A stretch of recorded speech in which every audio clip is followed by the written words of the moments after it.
Fan jag tycker det är nice att blanda en Pajala sunrise. Sen bara glo in i väggen, samma som jag gjorde förra helgen.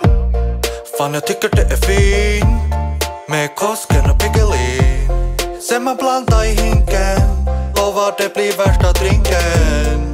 Fan jag gillar inte mycket de idioterna, de hugger mig i ryggen. Duschar i US 622, googla det så kanske du förstår.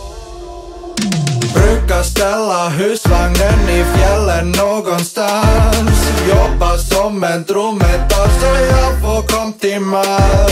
Står i tornet, siktar högt men missar varje gång. Får alltid göra eftersök, ja hela jävla jakten lång. Mäta lastbilis nere, fan är det nu jag ska dö? Om jag mot oddsen lever, ja men hurra vilken seger. Men titta